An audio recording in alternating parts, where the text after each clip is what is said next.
वालेकुम dear friends, जैसे आप जानते हो मैं अक्सर मुख्तलिफ वीडियोज़ में बताता रहता हूँ कि ये बेस्ट वे इंग्लिश सीखने का, क्योंकि इस तरह के वीडियोज़ में आपको वेकबलरीज, इंग्लिश वेकबलरीज और इसके साथ साथ उसके उर्दू और हिंदी मीनिंग और इसके साथ साथ ट्रांसलेशन और एक बेहतरीन सबक भी मिलेगा। ठीक है, और इसके साथ साथ आप ट्रांसलेशन भी सीखोगे। ठीक है, तो इस तरह की वीडियोस देखते रहे। चलिए डिफरेंस, आज हम इस लेसन को पढ़ेंगे। इसमें जितने भी वोकैबुलरीज है वो भी अंडरस्टैंड करेंगे और उसके साथ साथ जो ग्रामर है इंशाल्लाह उसको भी डिस्कस करेंगे। हमारा जो सबक का नाम है वो है क्लीनलीनेस। ठीक है, यानी कि सफाई। इसको नोट करें, एक अच्छा सा वर्ड दिख रहा है। ठीक है, इसका मैंने है सफाई, क्लीनलीनेस। ठीक है, फिर आगे लिखा कि फराज वाज पनिश्ड। फराज जो है उसको सज़ा दी गई।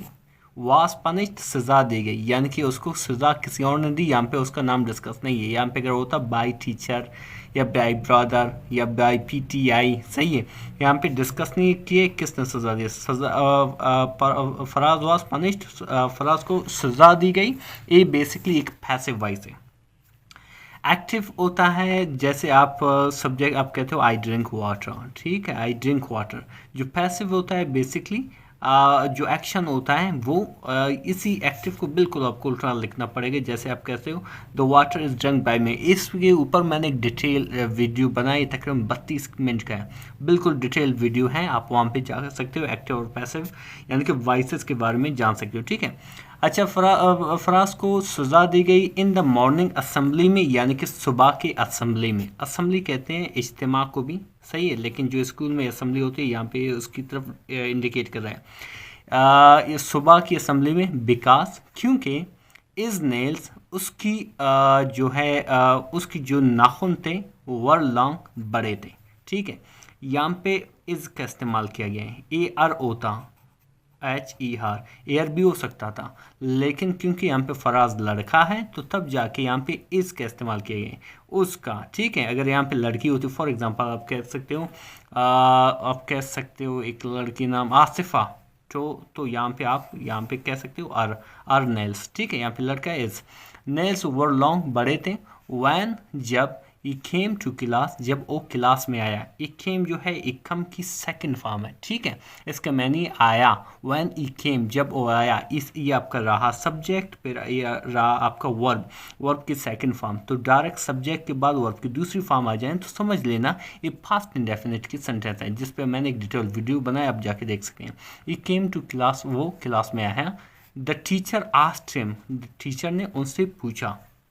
आस्क्ड मीन पूछा। ठीक है, ये रहा आपका सब्जेक्ट सेंटेंस का। फिर ये आस्क जो है वर्ब है और ये इम जो है ये आपका ऑब्जेक्ट है। सब्जेक्ट काम करने वाले को कहते हैं, doer of action.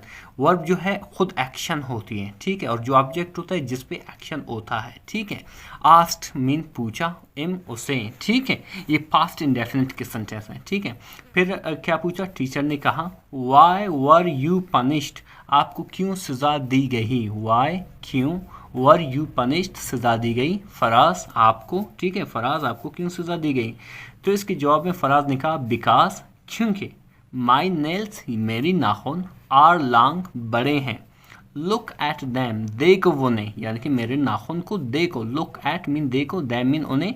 They are long, वो बड़े हैं। एंड डर्टी, और गंदे हैं। ठीक है, फिर टीचर ने इसके जवाब में कहा कि डियर स्टूडेंट्स, प्यारे तुलबा। ठीक है, डू यू नो, क्या आप जानते हो। लॉन्ग एंड डर्टी, लंबे और गंदे। नेल्स आर हार्मफुल, क्या है जो है हार्मफुल है, नुकसानदा है। हार्मफुल मीन नुकसानदा। फॉर आवर हेल्थ, हमारी हेल्थ के लिए, हमारी हेल्थ के लिए क्या है, नुकसानदा है। फिर इसके कहने के बाद जो है फराज ने क्या कहा, हाउ कैन दे आर्म अस, वो हमें कैसे नुकसान पहुंचा सकते हैं, वो हमें कैसे नुकसान पहुंचा सकते हैं। तो इसके जवाब में टीचर ने कहा कि लॉन्ग नेल्स, लंबे जो हैं या बड़े जो है जो नेल्स होते हैं, जो नाखून होते हैं, एव जर्म्स, जरासीम रखते हैं। विच, जो। मेक अस सिक, जो हमें क्या होते हैं, बीमार बना देते हैं। ठीक है, विच जो है एक यहाँ पे रिलेटिव जो है एक रिलेटिव नाउन, रिलेटिव प्रोनाउन है। ठीक है, रिलेटिव प्रोनाउन क्या होता है, बेसिकली जो रिलेटिव क्लास होता है, ये रहा रिलेटिव क्लास, जो मालूमात देता है, जो हमें मालूमात देता है मैन क्लॉज के बारे में, ठीक है, विच मेक्स अस सिक, जो हमें क्या करता है, सिक बना देता है, बीमार बना देता है। तो फराज ने कहा हाउ कैन जर्म्स, कैसे जरासीम, मेक अस, हमें बनाते हैं, सिक यानी कि बीमार, कैसे जरासीम, आओ कैन, ठीक है। कैन जो है एक एक्सिलरी वर्ब है, इसका डायरेक्ट उर्दू में मीनिंग देखा जाए तो इसका मानी सकना, ठीक है। ये अक्सर वाम पे इस्तेमाल किया जाता है जिसमें एबिलिटी होती है, ताकत होती है या काबिलियत होती है, वाम पे इस्तेमाल किया जाता है। For example I can teach English, मैं इंग्लिश सिखा सकता हूँ, इसका मुराद है मैं इस काबिल हूँ, मैं इंग्लिश सिखा हूँ, तब जाके मैं कैन का इस्तेमाल करूँगा, ठीक है। और कैन जर्म्स, कैसे जरासीम, मेक अस सिक, हमें बीमार कर सकते हैं। फराज ने पूछा टीचर से, ठीक है। टीचर ने कहा जर्म्स, जरासीम, लिव, रहते हैं, एंड ग्रो, और बढ़ते हैं, ठीक है, एट डर्टी प्लेसेस, गंदे जगहों पे, प्लेसेस मीन जगह हैं, ठीक है। If we do not keep our self clean, अगर इफ़ मीन अगर, वी डू नॉट कीप, अगर हम अपने आप को साफ ना रखें, ठीक है, आवर सेल्फ, अपने आप को, क्लीन मीन साफ, जर्म्स मीन ग्रो, जर्म्स बढ़ सकते हैं, एट आवर बॉडी, हमारी जिस्म में। एट का मैनी है क्या है, एट का मैनी है पर, लेकिन यहाँ पे इसका मैनी है में, ठीक है। हमारे बदन में क्या होते हैं, ग्रो कर सकते हैं, उग सकते हैं, यानी कि बढ़ सकते हैं, टीथ यानी कि हमारे दांतों में, एंड और इन आवर नेल्स, और हमारी जो है हमारी नाखून में भी बढ़ सकते हैं, ठीक है। तो इसी तरह लिखा कि जर्म्स खास, जर्म्स पैदा करते हैं, ठीक है, जर्म्स जो है वो पैदा करते हैं, ठीक है।